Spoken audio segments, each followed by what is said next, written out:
What is up, my friends?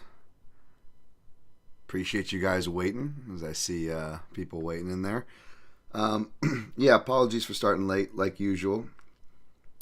Despite my best efforts, was actually going to be on time today. Skip showering. I know, it sounds terrible, right? Like, I'm just a fucking mess. Now what the fuck is going on here? Oh, I got this going on in the background. I was real fucking pro here. Yeah, I believe it or not, I actually was going to start on time and felt fucking great. What the fuck? I don't give a shit about fuck politics season. Stop with these fucking commercials. Sorry. Clearly everything's working for your boy right now. It's amazing. It's amazing. Sorry.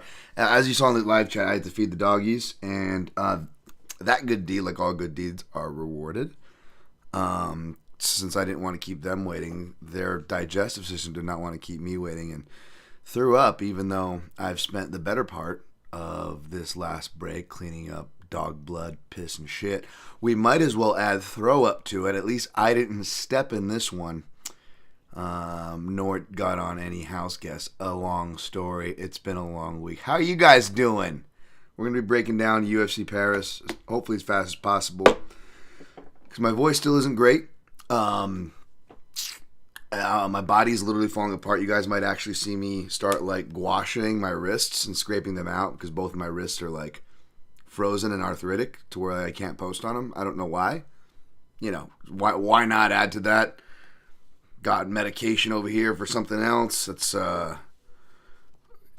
immune system related. We're trying out, and yeah, everything is attacking your boy here. So forgive me if you see me like scraping this out, but I got no time, man. I'm doing what I can, folks. Trying not to be behind, trying not to be late, really trying not to be that guy, but the universe insists, so I must persist.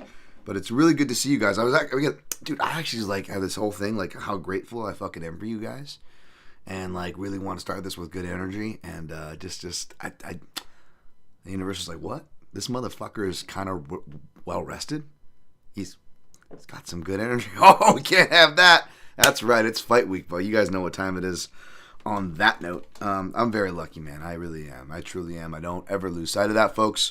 But you know how it is with the circumstantial luck. Your boy cannot watch Anger Management, Meet the Parents movies because it just hits too close to home. I am trying to work out the other physical therapy issues of mine with like legs and other things, but unfortunately, there's literally only like 2 places in the house that I can do that, and one of them the dogs keep shitting and pissing on. So it's fantastic. See how everything kind of connects in like the most so perfect ways where it happens like at the perfect times. So anyways, we're past it. I'm here. I got a lot to give you guys. So I'm going to give it to you guys as fast as I can. And we'll see where the fuck we end up. What's up, Fenyo? In the house. Enforcer number 3. Look forward to podcasting with you, my man. Missed you last week, but we had Dan Albert on. You guys seem to appreciate the guest. I love the guest because like it takes a load off my voice. You guys don't have to hear me say the same shit. And yeah, like I haven't been like the most fun probably to listen to in general. You know, if you ask my self-deprecating ass, but like no, like for real, like probably like what was it? How long have I been doing the American History X shower room impersonation, getting fucked in the ass here publicly? Yeah, probably for about as long as that, like the last year plus, 2 years if you're asking me, because I felt like I was due this year. But yeah, we're gonna get back on the horse, see what I got for this week, so you guys know what to avoid. But again, some cool analysis. You know, I still surprise myself and like reminding myself why I love doing this stuff. And you guys help remind me of that. So I'm grateful as fuck for you guys. So apologies for the fucking attitude and the bullshit that I made it a specific point to start on time and not go into this bullshit and feed the Dan Tom stereotype of him sucking, losing his mind, whatever. But yeah, here we are. So on that note, Jimmy Kudo, Enforcer number 1 in the house. My man, Jimmy Kudo. Miss you, brother. Enforcer 1B in the house because the real Enforcer number 1 is Fenyo. Oh, you're too kind. You are Enforcer number 1, Jimmy, but I appreciate you. Enforcer number 2, Ghost Phantom. How awesome did Ghost do, by the way, when he was in the show? What a fantastic analyst. Fresh to Death shirt. Oh, thank you. I appreciate this. Yeah, I was just doing the not a heavy workout or anything because I can't right now, but I'm doing all my physical therapy exercises because believe it or not, I don't just complain. I actually do stuff about it, folks. Just payoff's another story. James Kendrick, does Saint-Denis beard look like Oscar the Grouch? Holy shit, that's a great call, James Kendrick. He does look. Holy shit, he does look like Oscar the Grouch. Oh man. Feño already kicked complete ass with this thumbnail for this week, by the way. Shouts to Feño. He had the French hat Moicano. But maybe we need to Oscar the Grouch Saint-Denis for our post-fight show thumbnail, because whether he wins or loses, that's probably appropriate, right? Rios and Truesdale in the house. What type of hat is Moicano wearing in the thumbnail? It's a French beret, right? I believe that's what it's called, correct? Synchro Wing in the house. Will they have French cultural appropriation like they do for Mexican Independence Day? Excuse me. I don't know. They'll probably have like a baguette eating contest on the pre-fight show or the post-weigh-in show or whatever. They seem to have a great time on that show, by the way. RJ Clifford works on that show. Sanko's always having a great time. Weidman will low-key kill it, so I'm not hating, but yeah, you'll probably get something like that, right? Jin Karasu, does your Amazon click-through work? I tried it and said invalid link. Love supporting you through buying that stuff. I appreciate that, and I really got to get it back up, but I still don't even have my SureDog link. I don't know how to use SureDog yet. I mean, I do, but like it doesn't work on my computer for some reason. Because, of course, one of the most used tabs wouldn't work again, folks. This is just how it works. But the Amazon link, well, I don't know if I don't have an excuse for it, because I did effort that like a few months ago, and they were not very helpful. And I just have to do it again. And if I had like an assistant or someone helping me, this would be like one of many things I would do. But it's just me, and I'm like really trying hard to like feed myself sleep once in a while for once, guys, and not decay, because it's just all I do is clean, do laundry, cook, battle depression work, and take care of these dogs and let them out and stuff. And I'm really trying to make non-negotiable stuff for myself just so I can fucking LIVE.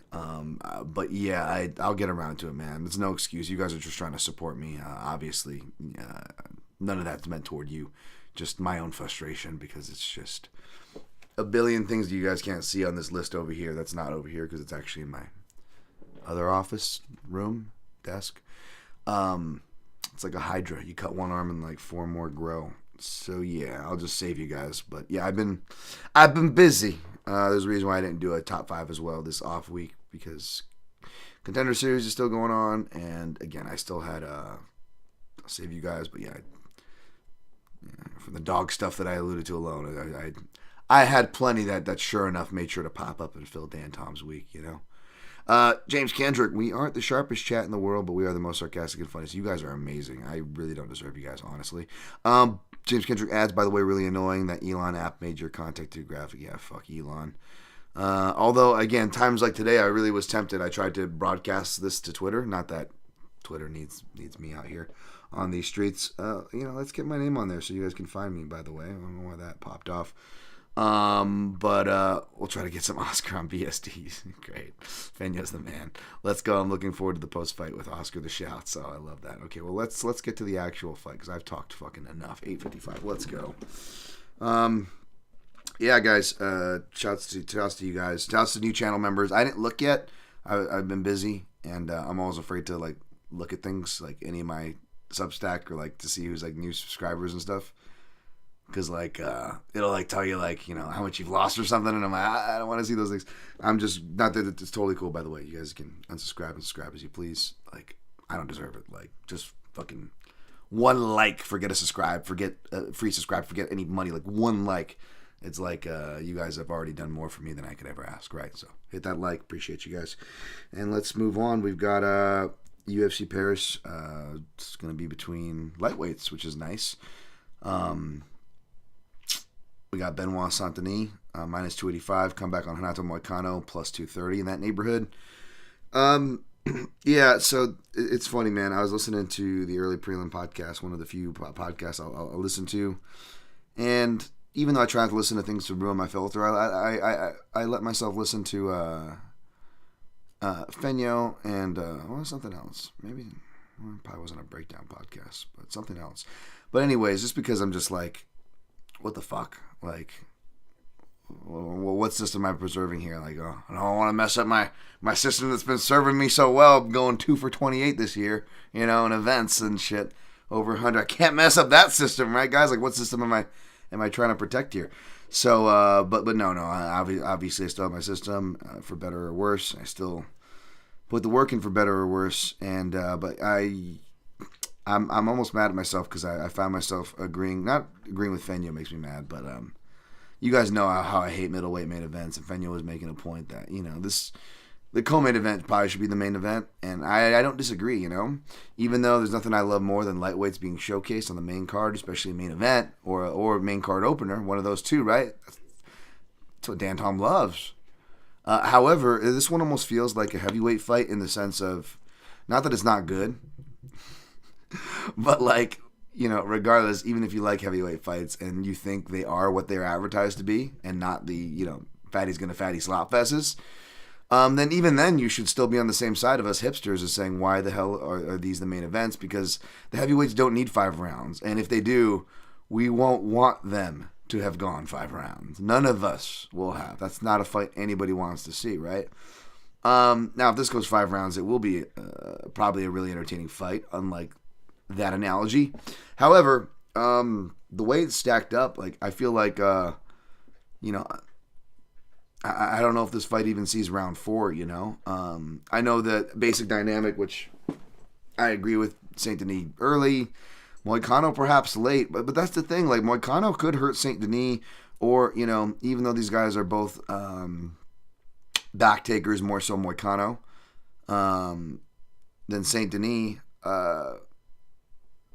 Again, if anybody, especially, if Saint-Denis hurt and stuff, would it be that surprising if Moicano, like, took his back? You know what I'm saying? So, Moicano could be alive in those first 2 rounds as well.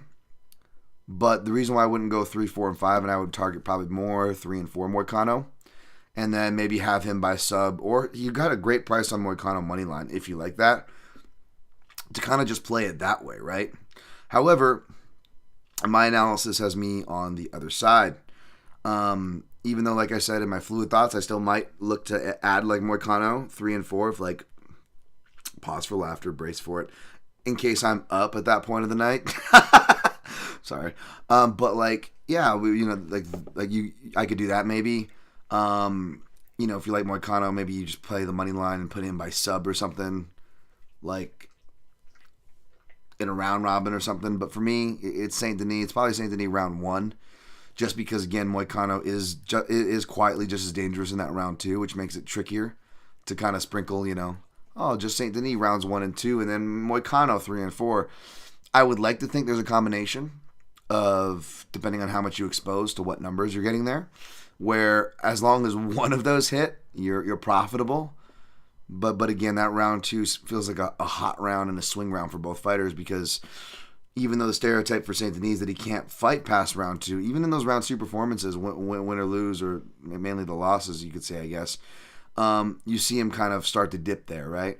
Unless it's someone like, Moises, who, granted, I picked that and made some good money playing the rounds there, round 2, I believe, playing that one for Saint-Denis. But you have to remember, too, I'm one of the few people that has never really been high on Moises. And Moises is low output. So if low output is going to reside with his back to the fence, that was essentially going to give Saint-Denis the fight he wants. Now, Moises actually threw down a decent amount, was able to clip Saint-Denis, and was actually more intense than he normally was. So I want to give him credit for that performance. But at the same time, like, if you're to be like, oh, Moises is a black belt too, and Saint-Denis can handle him, so maybe Saint-Denis can handle Moicano. Like, maybe he can, but like, I rate Moicano much higher than Moises as an MMA fighter, as a jiu-jitsu black belt, and just as an overall potent finisher on the floor or even on the feet.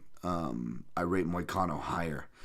Not that it's an MMA math competition or anyone's really challenging that. I'm just kind of going on my own miniature tirade there. But it's more the southpaw and the bodywork, something I kind of alluded to weighing in on, I don't know if it was a thread as much of a post that my guy Fanyo did, and my guy Ryan Wagner was weighing in on, and I kind of just jumped in, saying that the bodywork dynamic, they were talking about the pressure and stuff, like Moicano's got good counters, which I agree, but he can fall apart when people kind of come at him, which I definitely don't disagree, and you can see how people say that. I think there's different contexts and nuances for it. For example, even though I picked bodywork for my crux of my pick, even with a non-southpaw like Fiziev, and obviously on short notice against a guy like Dos Anjos, right? Those are my cruxes for my picks against Moicano. However, I also correctly picked against Moicano on his other 2 TKO losses. Granted, they were at 45 against Chan Sung-Jung and Jose Aldo, and that was because both those fighters had hair triggers on jab counters, and that was something that I saw troubling Moicano. And sure enough, those predictions actually really aged well back when my shit was actually aging well. What a time that was. Pepperidge Farm remembers. God, I'm that old fuck, aren't I? But yeah, like so yeah, there's different context to it. But Saint-Denis is a southpaw. Moicano, I'm working on my southpaw report, guys. I have all the southpaw stats, even for like non-official southpaws, like Victor Altamirano. We'll get to. And Moicano, of course, is 2-1. Now, he beat Jalen Turner and Drew Dober, but, he got knocked down in one of those fights, and I feel like he was out on his feet for a second and just dragged to the floor in that Dober fight. In other words, he was really badly hurt in all those fights, of course, knocked down, and should have been stopped against Rafael Dos Anjos. Oh, my God. How about this, in one matchup, 2 of the most egregious non-stoppages in recent memory, Saint-Denis versus Easy Dos Santos, and Rafael Dos Anjos versus Renato Moicano, and they're both in the same matchup. And guess who was on the wrong side of those? Oh, it was so fun, and we didn't even get to Brendan Allen. And the next matchup, which pairs up 2 fucking shit stoppages, we got the, it wasn't really a stoppage, but again, we got the Brendan Allen and Chris Curtis injury that I'm on the wrong side of, and then Imavov. He's facing Imavov, who, not that he couldn't have won or this or that or wasn't trending well, but he got the gift stoppage, one of the worst stoppages in some time that we all can agree. Of course, there was that. Oh boy, I just it's just so painful when I can look at the board and just be like, oh yeah. Anyways, we won't get to it. We'll get to Brian Battle. I already talked about that card where that crux over round 2. It's so healthy reliving this stuff every week, folks. Let me tell you. But yeah, so the bodywork, the southpaw pressure, and the left-sided strikes are just a common culprit. You guys are going to see that in the southpaw report. I already did Moicano for a southpaw report, but now I have to add the Jalen Turner sample size, which actually adds a decent amount. And I actually went through and timestamped some stance switching from the Alexander Hernandez fight. So I'm going to be beefing up Moicano's southpaw report for you guys. But the pick is going to be Saint-Denis round 1. You guys know how much I hate, like, picking round 1. Like, all bullshit, self-deprecating, stuff aside, like, the most, even when, like, Dan Tom is running red hot and, like, thinks he's the shit, even though I never do think that, but you know what I mean. Like, when I'm doing really good, like, even there's certain things where even then I'm still fucking sucking the day's dick constantly. It's Dan Tom's first bet of the night, right? We all know that one, right? Like, death taxes and the first bet, which also feels silly to say now because I just lose all my bets now, so it just feels silly to even like cite that one, but that's one, right? And another one is whenever I pick a fighter to win in round 1, and it sucks too because like it's not, I'm never doing it ignorantly because of the stupid fucking way I'm wired with having this thing called a conscious and how much that's fucking rewarded, right? I actually feel awful, and I feel like, it's not disrespect, making someone the underdog. The odds makers have to set, don't take it personal, which is a good thing in life, folks. Something your boy here needs to, and trying to remember, right? But that being said, like, it does feel disrespectful. Sorry, where was I going with that? Damn it. Lost the thread. Oh, it does feel disrespectful whenever I pick, at least to me, whenever I pick a fighter to win in the first round.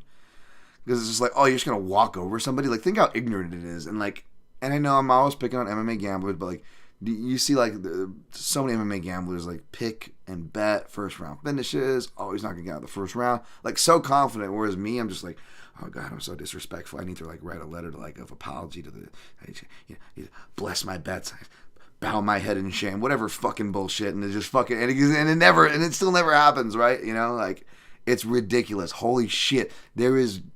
I know I'm a fucking walking jinx, so it feels funny to split hairs, folks. But there is no bigger jinx than when I pick someone to win in the first round. And I'm more of a Money Moicano fan, you know. I cannot afford to lose. Even though he's fucking crazy. So I wouldn't mind being wrong about this one, folks. But picking Saint-Denis first round, I haven't played this again. I think I might put Saint-Denis round 1 in a round robin. That being said, with my curse. Or Saint-Denis by KO, depending on what kind of number I can get on him. We'll see. But yeah, I'm not really like looking forward to playing this fight.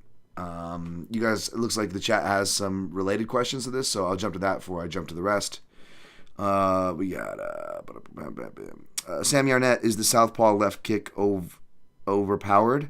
Saw a Jack Slack film room where he explains how BSD uses the threat of the left kick to move his opponents backwards. Yeah, it's definitely a part of his dynamic, you know. You don't know where it's coming. It's an initiative-taking weapon. And then he varies the body and the head. He will add his left cross before it occasionally, although he tends to actually counterbalance off of the kicks with his punches. And he's been doing a better job of, you know, not necessarily his defense where he needs to be with his boxing, but his offensive boxing technique. So he's throwing jabs more, even though they're really hard stepping jabs. And he'll throw those to the body. And he'll also throw his cross to the body, which is great because it opens up high, especially for his kicks if he wants to go up there. And he kind of has that dynamic. Is he dipping down for a body kick or is he dipping down for a head kick, right? Like it's a similar, you know, whether you're in southpaw or orthodox, it's a similar body hitch, you know, especially if you're somebody who, you know, the way I've been taught, and when I ask people who are actually legit strikers, and they say the same thing, which makes me feel a little less crazy. We don't really look at the eyes so much as we're looking here. You know, if somebody's looking at the eyes, they're just asking to be fucking tricked because someone's gonna look at my eyes, and I'm gonna give them false targets. You know, I'm gonna be looking at their feet and coming up high. I'm gonna be looking at their eyes and fucking stabbing their body really fucking hard. Good strikers will generally look at the chest because you can see the hinge. You can see a shoulder coming back for a hook. You can see it coming forward for a jab. You can see a dip in the shoulder for a kick. It's going to give which side he's going to kick, right? So you generally want to keep your eyes in this vicinity. And again, don't take it from me. Forget that I say it or do it. Like that. This is something that I ask actual legitimate strikers, and it's the same thing for what that's worth. Phantom punch breakdowns, regardless of the outcome. Are you excited to see BSD throw his overhand left, where he's so overextended that he looks at the ground? Yeah. It's either he's looking at the ground, or when he's doing pads, he's got his head straight up in the air. It's like one or the other. It's terrible. Again, like I shouldn't have felt like a genius calling the check right hook. It really was right there, right, folks? We probably should all saw that one. And by the way, Moicano doesn't really show much check hooks as he does uppercuts and crosses, which again can totally catch BSD here.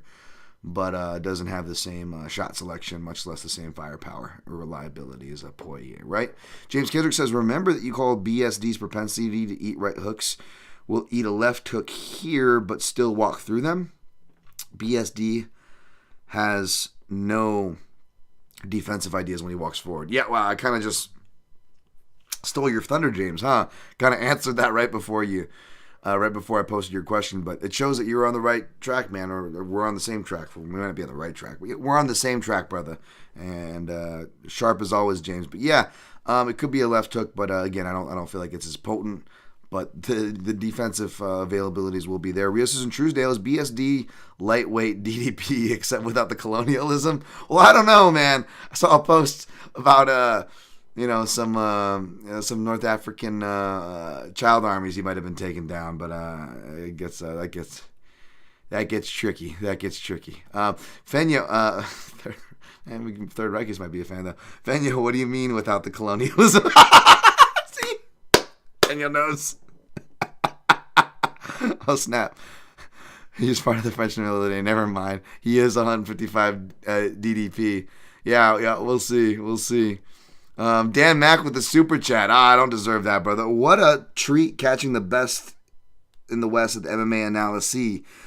Meant to rhyme, not to imply hope. All is well, homie. Thank you, Dan Mack. Way too kind to catch me live. Yeah, thank you. MMA analysis. Oh my god, that makes me think of the MMA analysis podcast. Shout out to them. Thank you, Dan Mack. That's way too kind, man. You guys really, again, all you guys have to do is hit the like, and I fucking feel like I owe you guys drinks if I ever meet you out. Hold me to that. Even though I don't really drink much these days, but still, I'll happily buy you one regardless of what my status is. And then motherfuckers like Dan Mack come in here fucking hitting the super chat. Like, dude, you guys don't have to do that. You're so fucking kind. Thank you guys. Again, makes me so mad that I came on a little flustered with the accidents that I just came from before. But again, like back to my original notes, my original script here. Fucking you guys are awesome, man. I really don't deserve you guys. Thank you, new members. If you've signed up to Substack or the YouTube, I don't deserve that either, but I promise I will shout you. Fenyo will probably do the shouts on the post-fight like we usually do, I think. Me and Fenyo will both shout you out. How about that? So, thank you, Dan Mack. Appreciate you. Let's go to Brendan Allen, plus 270. Nasruddin Imavov, minus 205. So this is another one where I'm like, okay, yeah, I'm not surprised to see the favorite, just like Saint-Denis favored, a French fighter or not, stylistically. Okay, I could get it. But still a little wide for my liking.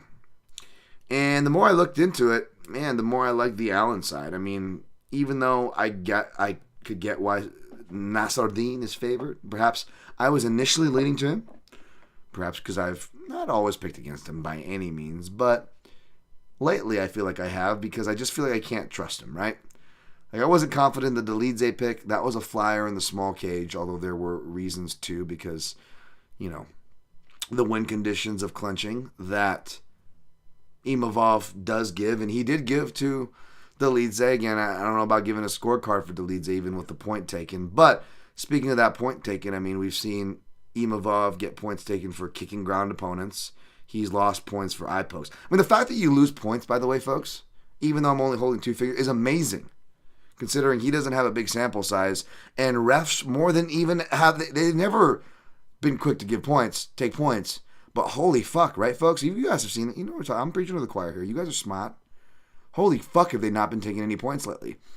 So that says a lot that Imavov, just in his recent batch of important fights, is getting points taken left and right. Two different fights, right? The eye pokes. Another one was the Dolidze, the kick. And then he almost gets even DQ'd in that fight. Forget points. He's also almost gotten DQ'd because he gets into it with the corner. Now that was Chris Curtis. They had prior. It was the Apex where it's a little more. I get all those things, but the fact is, these are a lot of infractions in just a small sample size. And I haven't even touched his tactical bullshit that he fucking shoots himself in the foot with, right? Win or lose, and he's been mainly winning. But again, he will go to the clinch. He will allow clinches way too much. And when I go and look at it, some of it, it's like, okay, maybe his opponent does have the underhooks. Maybe his opponent initiated first. It's hard to tell. But most of the times, it's Imavov initiating. It's you can tell it's completely hardwired into his game. It's a comfort zone for him. Now, thankfully, he's really good there. He's got good framing elbows and stuff. But again, he's the one initiating. And when you look at how the separations are happening, I want to be generous here. I was going to say 20 to 25. I'll say 30%. 30% of him. The rest are either the refs separating him or his opponents for whatever reason, like doing the Marab thing where they just let go. Now, some of the times I've seen Imavov hit some nice knees. There's real nice elbows that he hits. And then the opponent would let go a few seconds later. Maybe that was Imavov's doing, right? Okay, cool. But how reliable is that? How often is that? Do we even know that was the case? Or was it just for as good of a guy like Marab, as suffocating as he is, even he will fucking just randomly let go of the clinch and just back himself. We see fighters do it all the time. It's the most mind-boggling thing for any of us who has any semblance of footwork or following footwork in this sport, right? And cage positioning. So what I'm trying to say is that regardless of what game plan Brendan Allen comes in, which, by the way, Brendan Allen traditionally, not as many takedowns as you would think he would, right? He's a really dogged fighter. He goes for it. I will say, yeah, he's a fight for your money fighter, right? That being said, not as much takedowns as you would think. Maybe even as much forward pressure as you could stereotype, but not as much takedowns. A lot of them were off of scrambles and the closed quarter follies of his foes. And who makes closed quarter follies? Positionally for points or more. That's Imavov. Has it costed him?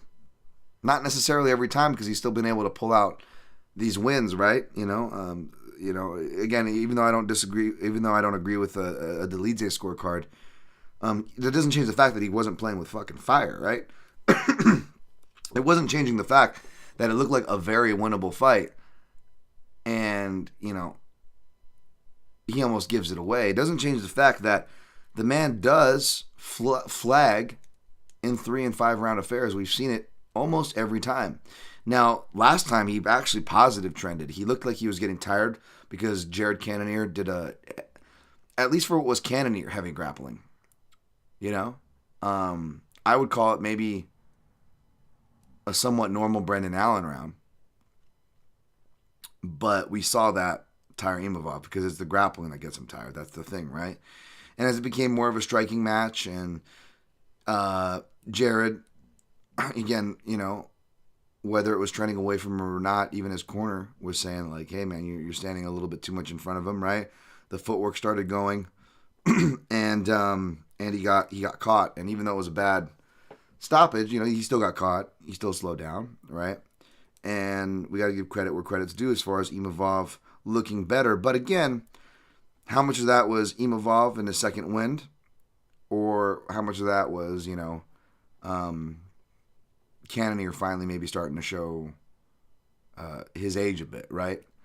So it becomes tough in those instances. And Allen, he's good in the clinch too. Let's not forget that he's not a good elbow, and all these guys are all 4 fighters we've talked about in the main and co-main are all I would put in their profile Muay Thai for their style. And that's definitely Allen and Imavov. Imavov's a little more of a slickster guy, whereas Allen is more like bread and butter. He's like going double collar ties and he's hopping into his body and he's like he's on a bag, He's a little more flamboyant with it. But these guys are both going to be giving offense there, except the difference is Allen's arguably the better wrestler, and he can do shots and doubles in the open. We saw him. He's able to do it when he's tired. He's able to dig him out when he's hurt. He did both those against a guy with really good takedown defense, one of the best in the division, and Chris Curtis, right? Harder frame to take down, and he was still able to do that, get to the back. And even though the 5 rounds, I think, favors Allen, and he knows that, and he wanted it, and it's only 3 rounds, I still think he can win 2 of those rounds. Even in enemy territory, right? Because, again, Imavov isn't exactly a high numbers guy. And even if he's landing the better shots, I think he could hurt Allen, especially with those clinches and stuff. Like it could look like on the Sean Strickland fight, If he does get a stoppage, it would have to be like kind of the perfect confluence of circumstances like that. Although there are also circumstances on the Allen side you never want to take away from the fighter who won, and you want to take excuses with a grain of salt. But that was a last minute heart of COVID era matchup, for whatever that's worth in Allen's defense, right? But I'm just saying, if it is a stoppage, I could see it like that. But again, I don't think Imavov is that potent. He's not that potent of a one-shot guy. And Imavov, even though he clinches way too much, and he's not beyond being taken down himself, he's got really good get-ups. He's like Benoit Saint-Denis, where like he's got good get-ups. Maybe not as much of like a guard presence like Saint-Denis or anything like that, but he is really good about pushing down on the head and getting his back to the fence. So these are things against a back taker that are good. You want to see, right? So those are definite check boxes in Imavov, and I think he's not going to be easy to submit for that reason. So what I'm drawing is that not just why I have a hard time trusting Imavov as chalk, even if I did pick him. Why, again, I just feel like he's not very trustworthy. But I'm also outlining why I like the over as my plays. You guys might have saw my Action Network article, over 2.5 rounds, because unless we get the Sean Strickland, Brendan Allen finish, I feel like the only person, the person / pathway most potent for a finish is if we get an ultra dedicated Allen who's really grinding on Imavov to get him tired enough in the third round, and B, yes, a late finish where we could maybe still cash the over and get the late finish. You know what I'm saying? Which is why maybe I'm thinking of Brendan Allen like round 3 in my round robin. I don't know if I'm going to play Allen yet. I see a plus 180 number that's calling my name over here, and I might not get better than that. Because now I'm thinking of playing him, because we'll get to my thoughts. I don't want to spoil anything here. But we'll get to my thoughts. Let me just pull up. Let's see what B. Allen is being listed at. All in. Ball. I don't know why I always think of balls. I always want to call him Brendan Balls Deep Allen, but it's all in now. I mean, that's the same thing, right? Balls Deep, all in. You guys know which one I prefer. It's fucking the more perverted one, because I'm sick like that. All right, Dan.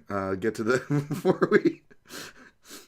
Let's get to this. What are they giving for balls in Allen over here? Plus 175. That means Schmet GM is probably only about the same number as well. You fuckers. You're really gonna make me play it, aren't you? The plus 180, motherfuckers. God damn it, that's tempting. He opened at minus 150, and you could plus 150. I mean, and you could argue this should, if not Brendan Allen be the favorite, you could at least argue that it's a pick'em fight, right? And you're getting Brendan Allen at dog odds, and since I've already got the 1.35 units to make a unit, essentially, and if Imavov wins, it's probably going to win by decision.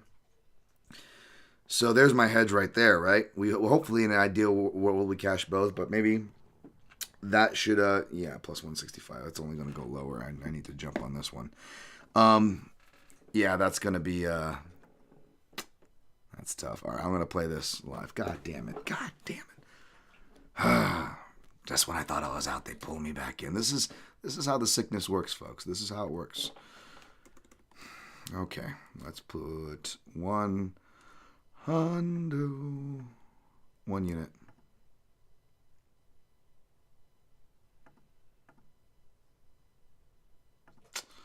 All right, it's laid. It is done. God damn it, writing it down here. Fucking son of a shit.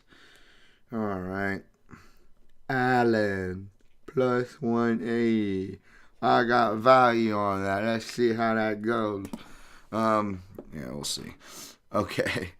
Next fight will go down. Let me. You guys actually have opinions on this one, and it's an important fight. So let me get to you guys, and then I'm gonna blow through the rest, hopefully real fast. Did this play confirm real quick? Let me just move on because I'm really bad at multitasking. There it is. It's in there. Easy, Dan. Phrasing. Let's see what you guys are saying. Did I miss Nate and Nick coming through for Sacramento? Chevrolet. You know what's funny? I actually had some Diaz brothers on my workout playlist. It's like the you guys seen the Al Pacino, and I think it's every given Sunday. On this team, we fight for that inch. On this team, my dick's on fire. Sorry, that's a different Al Pacino movie. But yeah, there's one of that, but it's like the Scrap Pack. It's funny. It's like Jake Shields is on there now. A lot of stuff age like these were a lot of my highlight videos back in the day, like before BCG grappling team practice. I used to watch this one, the On This Team, from like over a decade ago. But that's funny. That just came on, and that got the Diaz impersonations in my. I got to do more of those, you know. Yeah, maybe Stallone, like Stallone. Yeah, I gotta get the I gotta bring the fun back into the podcast. Good call, Dan Mac. Ghost Phantom, do you think Allen should just pressure since Imavov will only circle out when his back is already to the fence? Yeah, I think he will. But again, it's just what kind of pressure, right? Like, is it more just like the striking pressure, like he was steadily doing, like slow cooking, like Sam Alvey? Is it more the aggressive stuff that he was doing with Chris Curtis, where he's also able to, you know, look for takedowns? So that's the kind of, it's like what kind of pressure, right? Jimmy Kudo, what's your opinion of Imavov constantly showing his hand when he feints showing his hand when feints are shown at him, like in the Whitaker fight. Imavov. Oh, I think you're thinking of, what's his name? Isn't that fucking... No, it's the guy that looks like Imavov. It's, now I can't even think of his name. Who the fuck is it? Comes off on him. Jesus Christ. Holy crap, that's going to drive me nuts. So did somebody else already say it? God damn it. Sorry, guys, I got to look this up now. Robert Whitaker. Ikram Aliskerov, you're thinking of. Aliskerov. Yeah, different guy. More feints on the other end of the traffic spectrum from Imavov there. James Kendrick, is Imavov's game just working behind the jab when the opponent starts to box with him? He takes the short takedown. Does he need the jab to work in order for his game to work? I think it's more feints. He'll throw a hook in there. It's more just kind of lead hand, like flim-flam, to open up his right cross, his counters, his kicks, his front teeps. And he's just kind of trying to prod and draw you into countering opportunities. Something I wrote in my breakdown is just he really kind of has a quiet penchant for the counter, I believe, looking at his style. Sammy Arnett, who was the guy that made the joke Cunanier? Probably my guy Brad Taschuk. Most of the good jokes are not from me, so that's why I was trying to cite who came up with these nicknames. Again, a lot of... I know that the space, no matter what it is, whether it's breakdowns, words, nicknames, or whatever, we all just rip each other off, right? But God forbid your boys out here trying to give credit where credit is justly due. So let's move on to the next fight. We've got Joe Anderson Brito, minus 298. Feels like he should be minus 500. Against William Gomis. None of my homies like Gomis. Plus 240. Oh my God. One of my biggest highlights was like listening to Feño just randomly shit on Gomis. Like, it's so fucking hilarious, guys. It's not scripted. Me and Feño don't plot this. We both, just for whatever reason, despite, we're not perfect. We're definitely not angels. But we're pretty respectful, We're pretty nice, especially we're not like, MMA gambling Twitter where we lose a parlay on a fighter. We're, fuck this guy, fucking bum. He should be cooking my burgers, a Burger King. I know the typical was like, at least we're not that, right? That being said, we get pretty close to that when it comes to William Gomis, like, for whatever, which makes it hilarious, like... And now I feel like me and Feño are going to fucking lean into it now because it's just like we just both so randomly like decided to zero in on this poor fucking guy. Like William Gomis is probably really nice, but we're like, oh, this fucking fraud. And then like sure enough, he's supposed to fight like these like really good guys, like these dangerous like southpaws, like the fucking Nelson Bagdasarian. And then he's supposed to fight, John Silva, which really would have, And again, that wouldn't have made or break my night, folk. I went back into the math for that one. It was just a minus 115 play to make one unit on John Silva. But John Silva should not have been minus 115. And even though that fight never took place, and maybe I fall on my face here with, yes, I'm going with Brito, folks. No shit. But like, yeah, like there's no way. I think John Silva, after what we saw him do, his last fight out against Drew Dober on short notice, like, and the subsequent fighting before that, like, yeah, I think that aged well. People, even though that fight never happened, I feel like the logic for anybody who played the John Silva side paid off, right? Because we don't know how the matchup would have gone. But again, if betting is supposed to be about finding numbers that don't make sense and playing, then what the fuck was your justification for playing William Gomis? Aside from the number didn't make sense, but it didn't make sense in a bad way, right? MMA gambling Twitter, of course, Gomis side's going to argue Gomis side, Silva side's going to argue Silva side. But the silly part for me is not only is it silly to argue for a fight that never happened, but the silly part for me was like why Gomis people should be just as mad or thankful even, I should say maybe, that it got canceled, because it's like you didn't even get a good number. Like you should be mad that that's what I meant to say. You should be mad that you didn't even get a good number. Like, okay, well, fine. Let's say your guy was gonna win. Like, there's no way Gomis should have been a pick him to John Silva. Like, you should have gotten a better number on the Gomis side. You should have been having that nice plus number in your pocket, right? But apparently, like the matchmakers much think like me and Feño, because they're like fucking, oh, no John Silva. Okay, how about you Anderson Brito, the great white fucking shark back guy, who is just like perpetually underrated. And even though it was nice to see him get respect against Jack Shore as a favorite, minus 185, he's still not much more of a favorite here. I mean, now he's starting to creep up to minus 270, 300 ever, but he opened at minus, 275, so, yeah, I mean, I don't know, man. I feel like I could be, walking right into a trap, especially because it's me, right? And, me, I don't, I don't get excited often, so maybe that's a good sign. Like, well, if Dan's fucking spiritually broken ass is getting excited, like, maybe there's something there. If his burnt out, spiritually broken piece of fucking bad luck shitting ass is feeling great about this, maybe there's something. I don't know. But, again, there's also Dan Thomas, piece of shit, broken bad luck motherfucker. I don't know if we should be trusting what he says.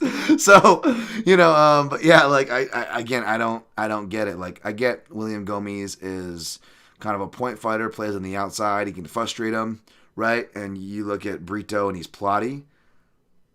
And this isn't in the small cage. This is the big cage, right? But Brito's still been able to get guys to the big cage before. What was it? The Jack Shore one. He was still able to pressure out there. And not just with that fight. He was using, again, he was kind of like Saint-Denis where it was, he might have not been looking at the floor, but it was pretty damn close. He was stepping so deep into these jabs. But it was great because it completely opened up the gateway for his leg kick that he massacred Jack Shore's leg with. Now, I know that was kind of a suspect stoppage. Dan, you could say you were on the right one of that one. I'm like, was I? Like, I think I picked Brito, but I don't know how confident I was. And if I did, it was probably like, maybe I had him in a parlay that may or may not have cashed, and I don't even think that. If anything, that was when I was doing my reverse stuff, because if anything, I had a reverse hedge for a Jack Shore round 3, So again, the few times where like, I wasn't directly, gang raped in the asshole by an injury, like, doesn't mean I was profiting off it. Like, I probably still somehow lost money off it. You know what I'm saying? Like, even if it wasn't a fucking death blow, like that's just how it goes, right? But yeah, like Brito was able to corral there, and also, I know Brito, the Diego Lopez win, age is great. Everyone talks about that. Like, that was obviously like ridiculously foul filled. So I always want to make sure to mention that. You know what I'm saying? To not shit on Diego Lopez too hard, and to not bump up, puff up Brito too much, right? So you got to remember that. But I mean, again, this guy has the power, to knock out guys like dogs like Chepe Mariscal, and you look at the Bill Algeo fight, which maybe that's what people were seeing, like, oh, Bill Algeo dances around or whatever. Like, Bill Algeo, again, he's a fighter who has way harder counters than you would think. I actually, he actually was able to tag Brito more decently than most people. And even though Bill Algeo, sadly, despite being on the wrong end of one of the, if Cannonier and Imavov wasn't the worst stoppage, then probably, Kyle Nelson and Algeo was on the wrong side of that one too. And then unfortunately, all that fucking martyrdom or whatever you could have, not that I want that or you should want that, but whatever that you had going for the Algeo side, gets completely washed because he looks completely washed and old in his next fight, and was a guy that kind of got unfair shit. But so again, I get how people can equate that and be like, well, that loss didn't age well. That's bullshit, man. Bill Algeo's fucking good, man. He is really good, especially when he's on. He is really good, and he was on. And not only that, it was a small cage match. Like, Bill Algeo wasn't dancing around successfully like Gomis is going to attempt to do. Algeo was actually, again, like I said, landing those deceptive counter check hooks that I said were going to be there. If you go back, I still remember breaking that fight down live, Brito and Algeo. And moreover, Algeo, even though he's not like the best wrestler from the stats, and he's gangly, so he never looks like a wrestling force, the guy knows how to wrestle and scramble really well. So unless you're able to, like, lock down a back position or whatever, like I believe Feely was in that competitive split decision loss or whatever it was, you got to be, really on point. And Feely, by the way, underrated wrestler and grappler. But yeah, Algeo can do all those things, and I don't believe Gomis can, from the clinch to the wrestling to the jiu-jitsu to the scrambling, separating those things into 4 sections and phases. I confidently say Gomis can't hold a candle to Bill Algeo, and Bill Algeo needed all those phases in conjunction with the outside striking, which wasn't as much as I thought going back at it, because I had that same thought too, trying to justify why this line isn't wider.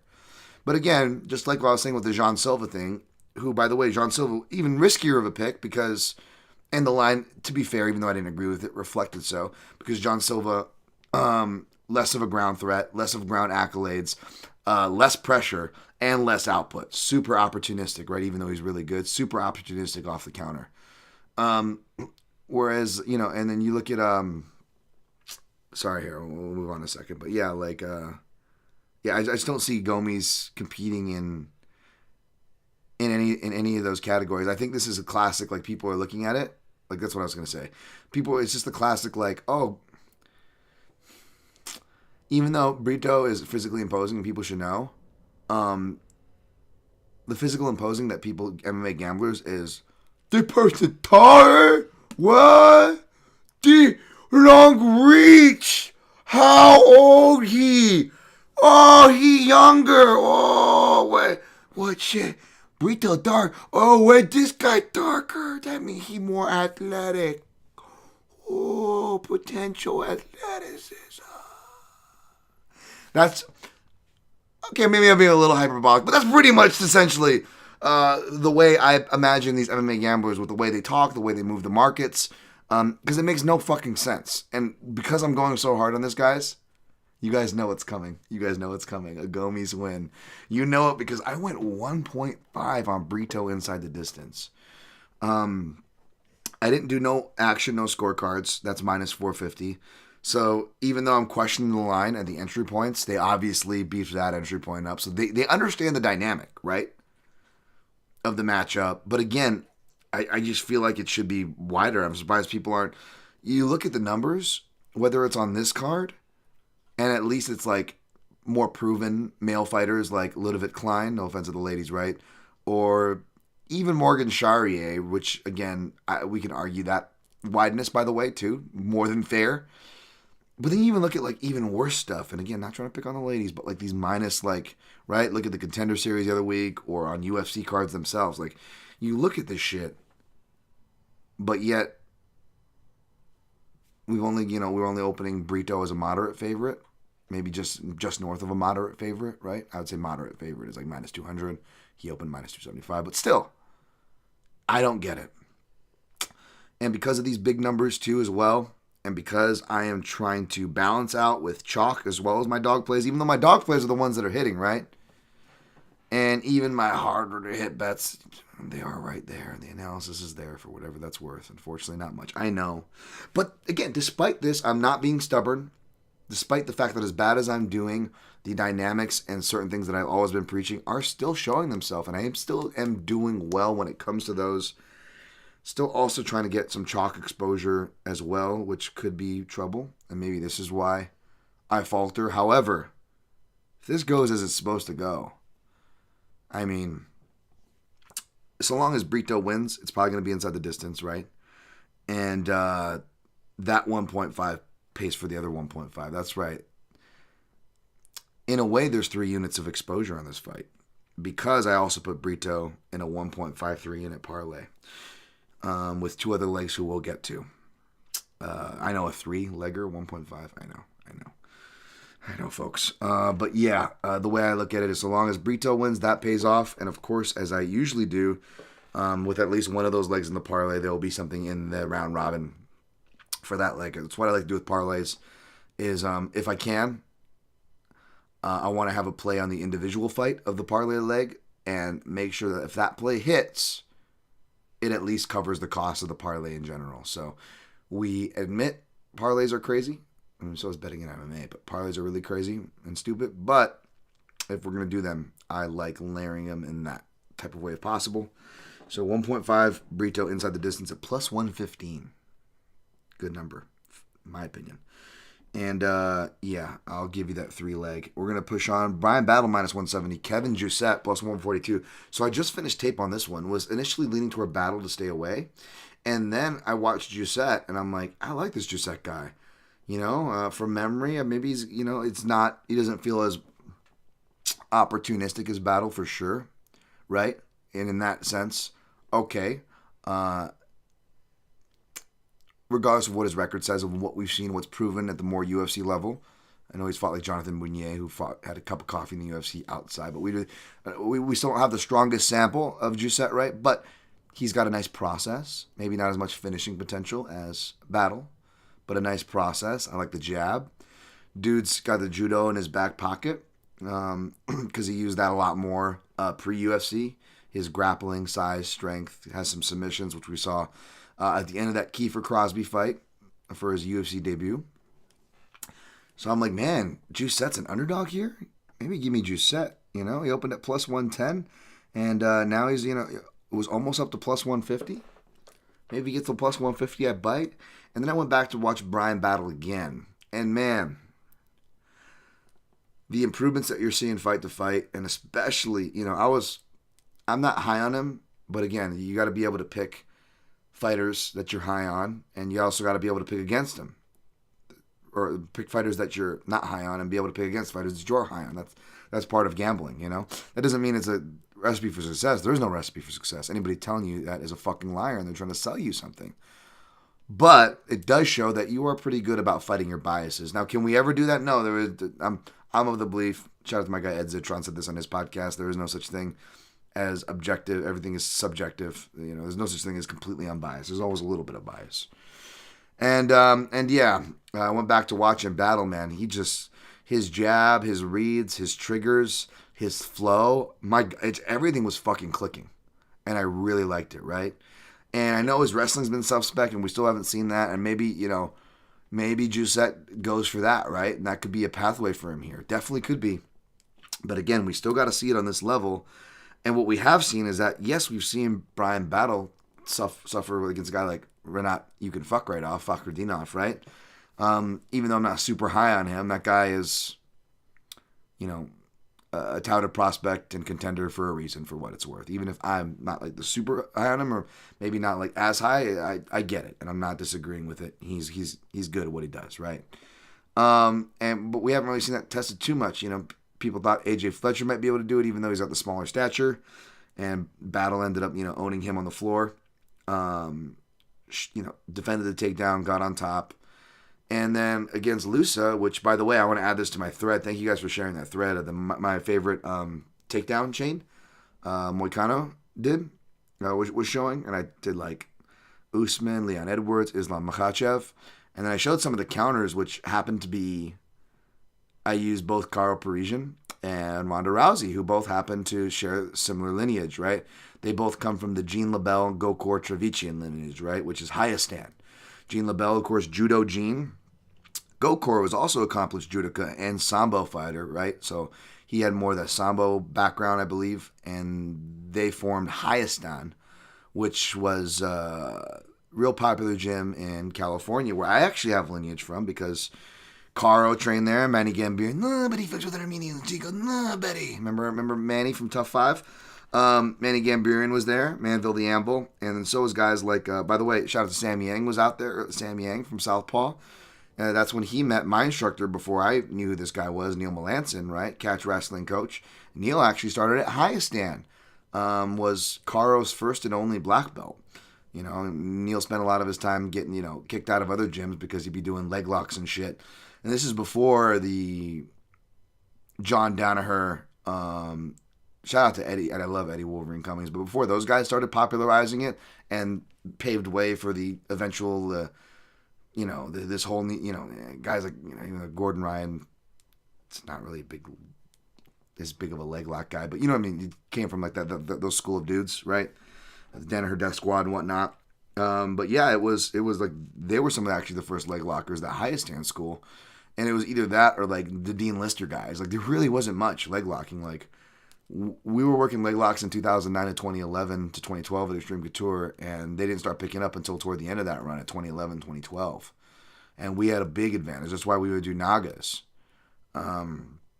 So coincidentally enough, a lot of the counters were judo counters, right?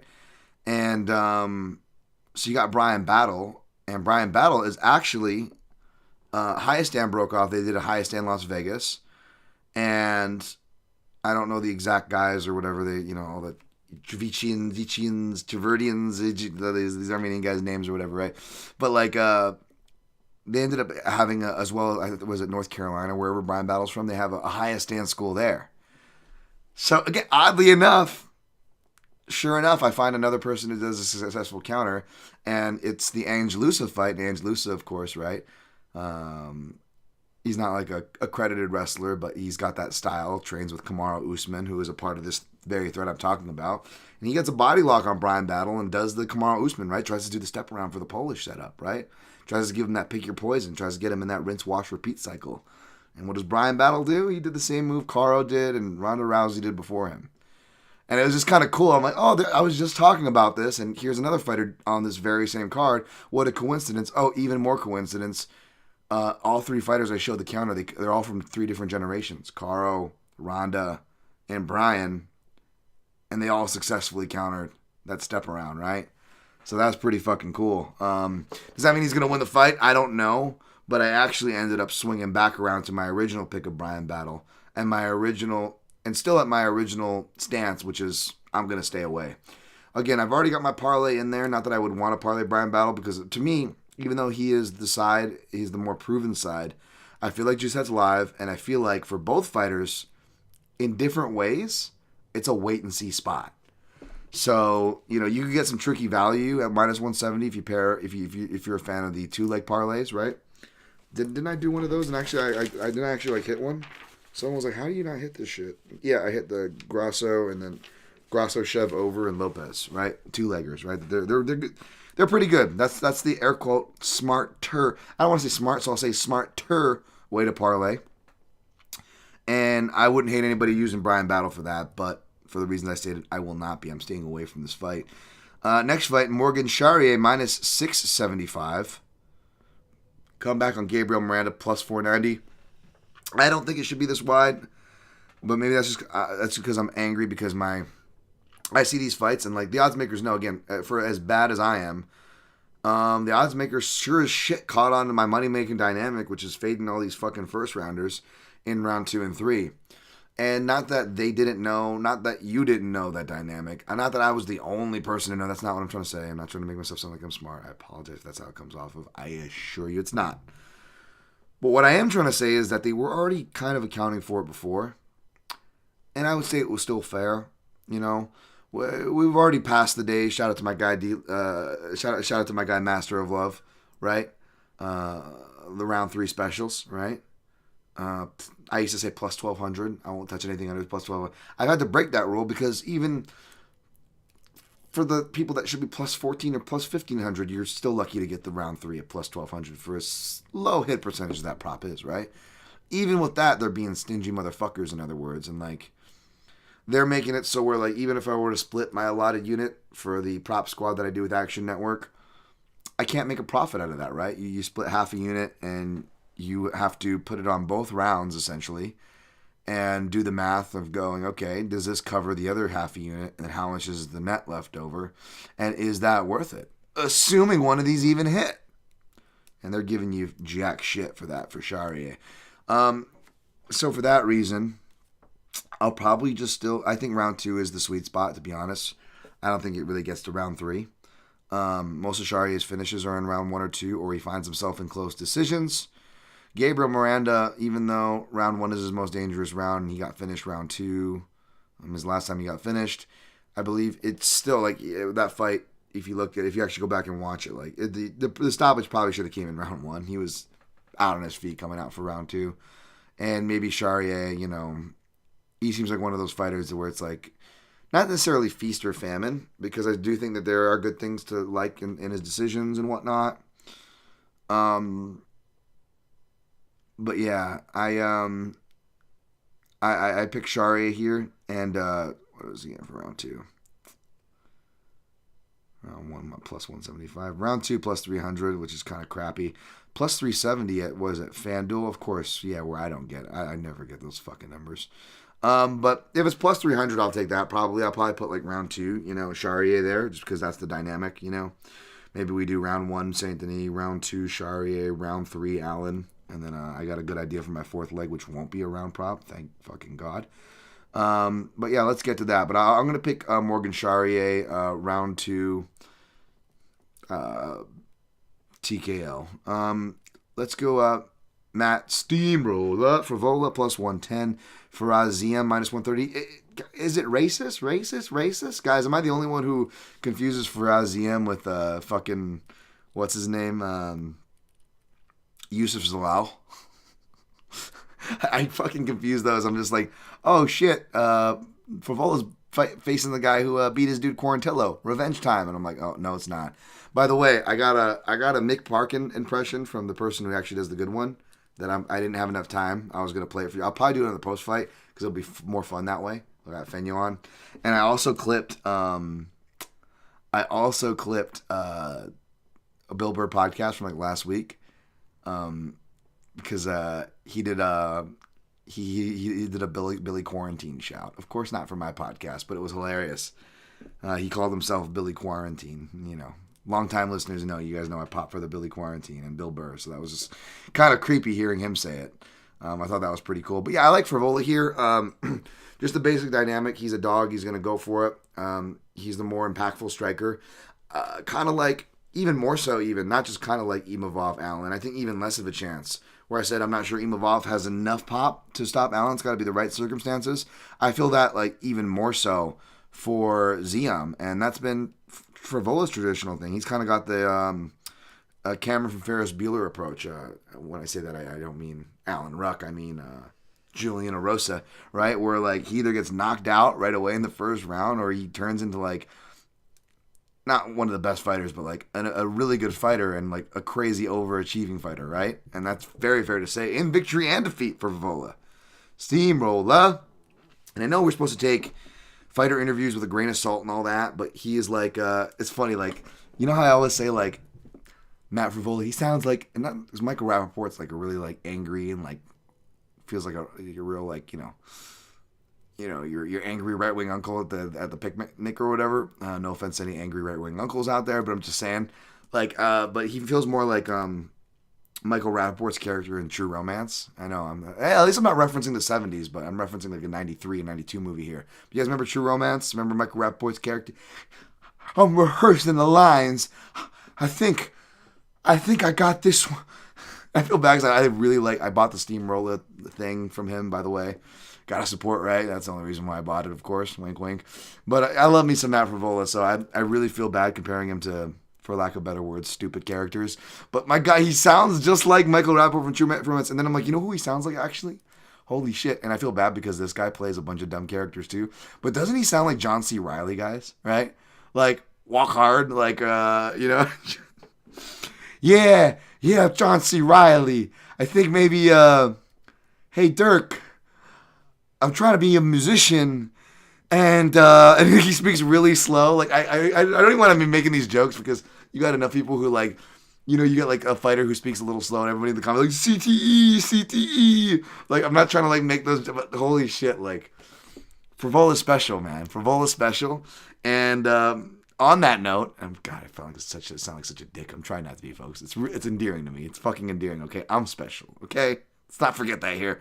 But, like, he's so not, because he's very special, he's so not good at, like, hiding his intentions. He's like, well, you know, because, you know, fighters, like, they don't, like, I don't give away game plan. I don't talk about it, right? And that's one thing they're usually good about. Frevola's like, well, I don't want to give anything away. When he's on Unfiltered this week, he's like, but, yeah, remember my fight with Jalen Turner?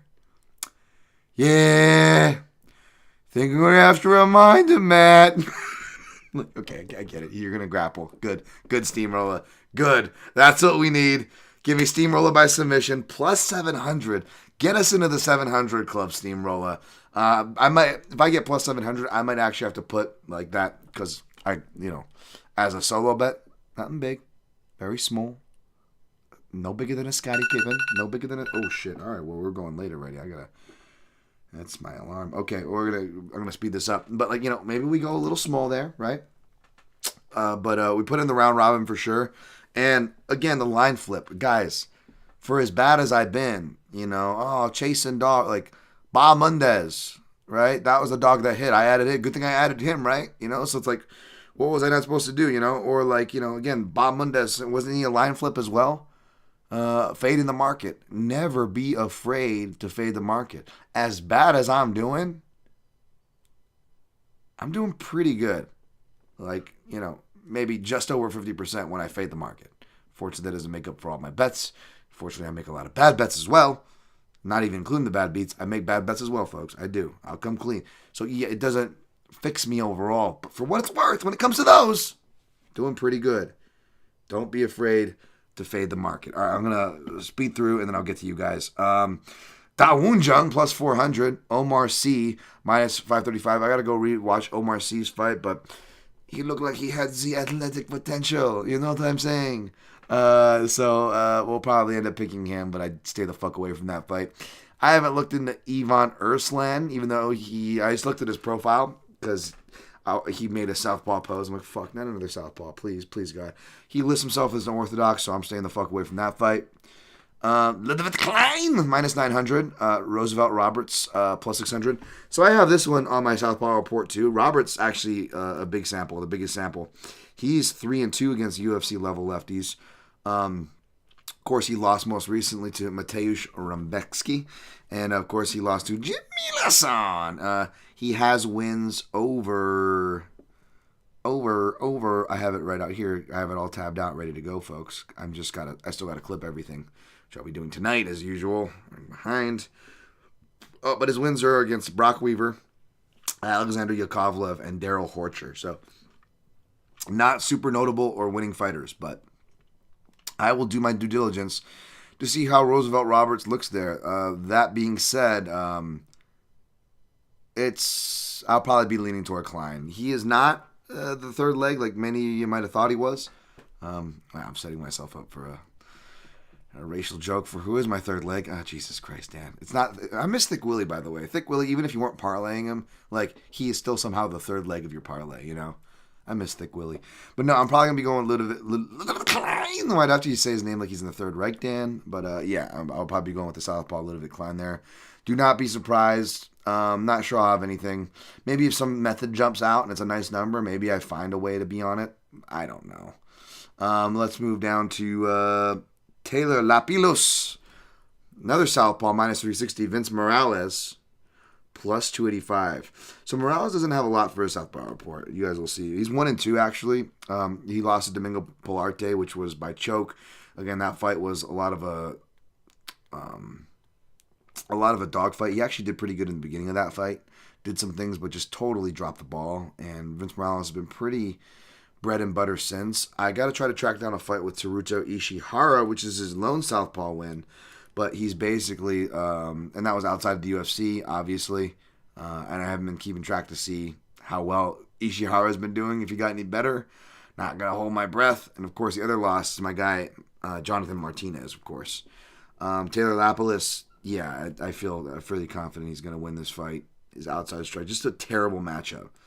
Terrible matchup. I don't even think Vince Morales will be able to make it fun either. Like as for, because you can have a terrible matchup where it's like a lamb to slaughter. At least you get some entertainment. Like, even though I don't think this will be close, with Lapilus' style and Morales' plotting this, I don't think it's going to be that great. But yeah, I have Lapilus as the third leg. He is the third leg. Make your jokes. Brito, Cherriere, Lapilus, you put them together. I got minus 102. So that's why it's a 1.53 unit parlay, because you have to put a little more than 1.5 to get that unit return back, right? It's a lot for just a unit, but I don't know, man. I don't, again, the do or die guys with Cherriere, Lapilus, just a solid stylistic matchup. And again, Brito, probably the strongest feel I have, and I should, be happy that I'm still feeling things at this point of my game, that my heart's not completely dead. And regardless of the status of your heart, if you're feeling shit, if you're really feeling strongly about it and not going for it, what the fuck? This is what we're doing. We're having fun, right? I'm trying to. as much fun as losing can be, okay? Next fight, we got Alien Perez, minus 238. Daria Zelenyakova. I'm probably going to pick Zelenyakova here. We got the female underdog, and then Alien Perez. I just think it's a bunch of hype, man. I haven't really been too impressed, when she's trading out of the goat shit or whatnot. I haven't been too impressed, though.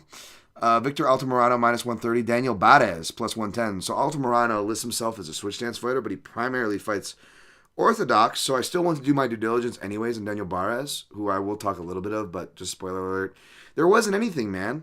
Like, I went back and watched all his fights in the last half decade, dating back to 2019, all his regional fights as well. Not even in those fights does he face a southpaw. I went back a whole decade to his fight against Manel Kape, against switch stance and Manel Kape. Well, Manel Kape only fought from orthodox, and that fight was ended early in the first round on the floor. So yeah, there really is not a southpaw sample for Daniel Barez. So it's really interesting. I may pick him, I may not, but it's not going to be a confident pick. You know what I'm saying? For that fight. Jacqueline Cavalcanti, minus 218. Nora Cornhole, plus 180. As much as I love me some Cornhole, I may pick Cavalcanti, but I'm staying away from this one. Maybe I'll take some Cornhole and Toutmaster, you know? A little Cornhole on the side. I never hurt anybody. Easy, Dan. Come on, take it easy. Balaji Oki, minus 185. Chris Duncan, plus 154. Of course, I'm going to go with Balaji Oki here.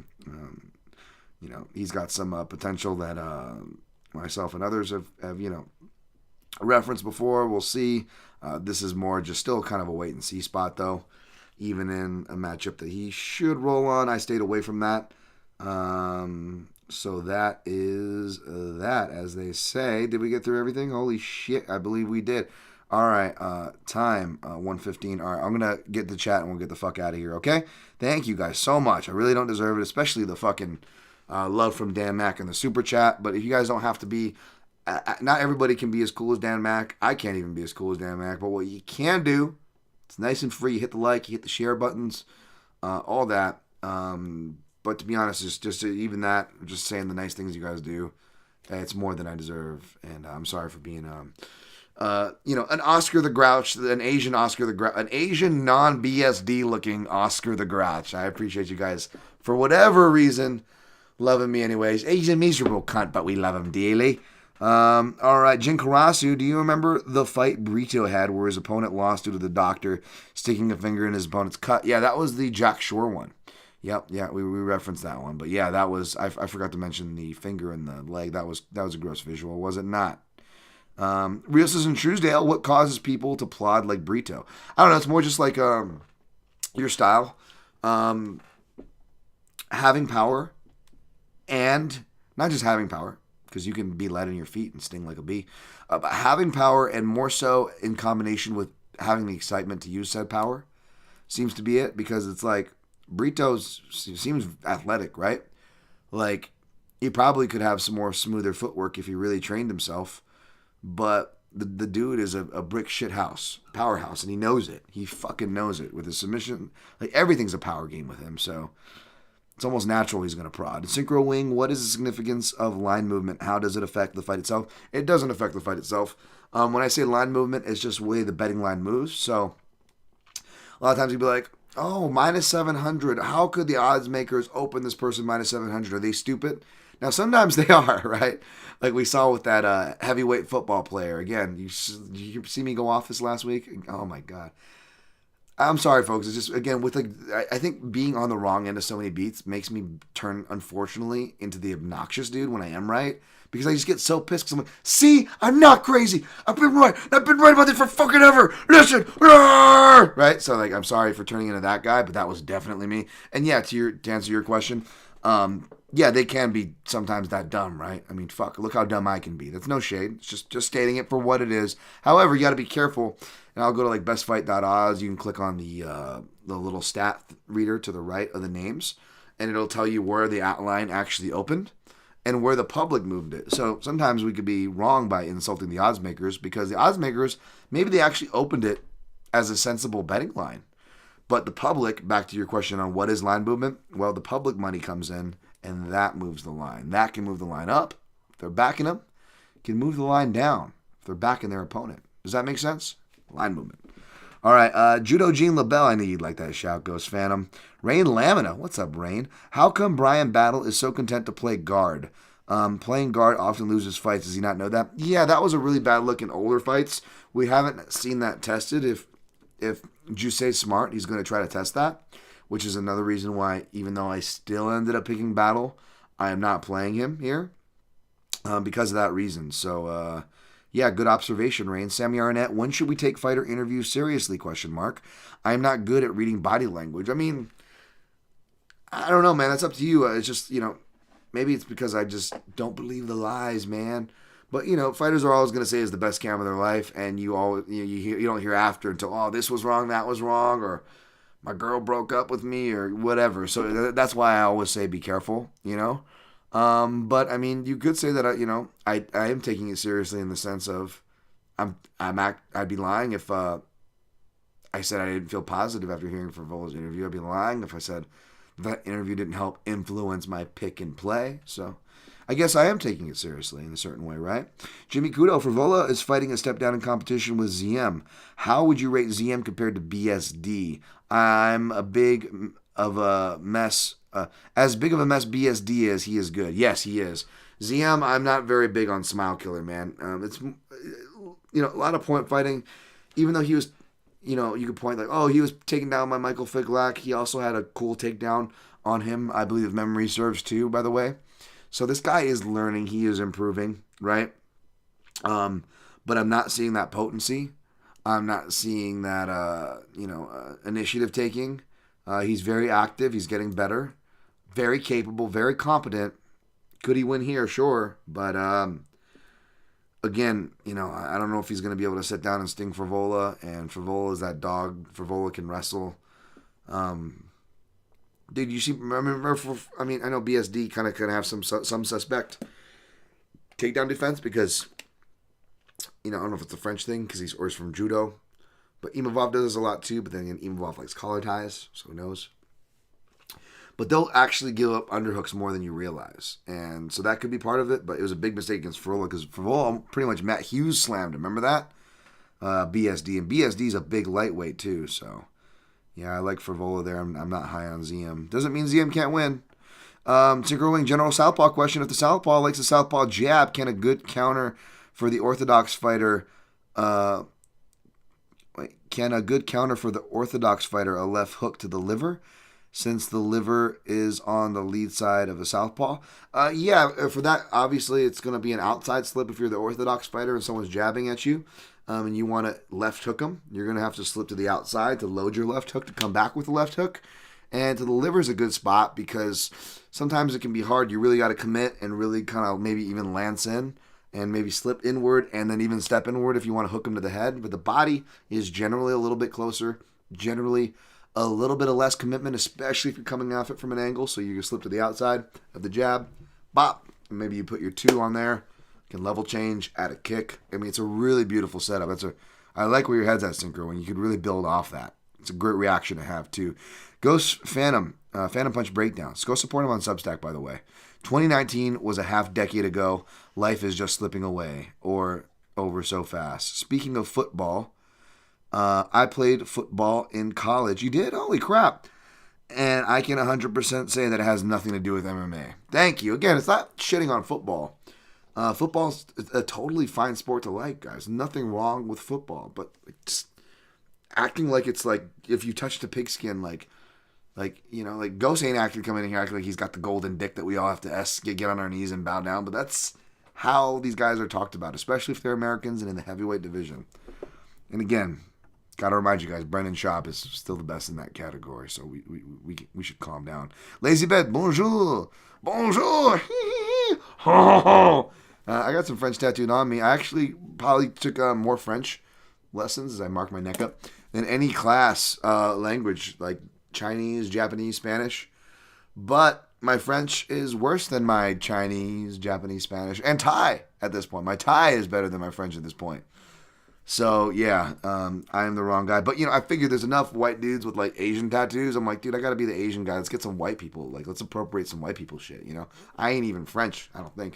Nordic, Irish, and Italian. Anyways, I got love for the French. I got love for you guys. I'm going to get the fuck out of here. Hit the like button. I don't deserve it, but you guys give me love anyways, and I fucking appreciate you guys. You guys are fucking awesome, man. That's what got me charged. Look at my attitude from now to when I came on. So much better. Hopefully I didn't kill the listenership. Hopefully you feel rewarded by sticking through. my bad attitude in the beginning. Just had a lot of chaos before the show. Love you guys. Good luck on your picks and plays. See you this weekend for the post-fight show. Make sure join up for the Dan Clan, although me and Fenyo think we're going to be making it free live, at least for the initial. Then we'll put the paywall on. So you want to make sure if you're not a part of the Dan Clan or not a paid Substack subscriber to make sure to catch us live. And heads up, we'll be going after the fights this week because the fights are at an earlier start time. So hopefully it should be at a time all you guys can catch. Maybe in the wee hours in the morning if you're across the pond. But you guys are sadly used to that. You fucking trooper savages whom I greatly respect. Thank you guys. Good luck in your picks and plays. And always protect your neck.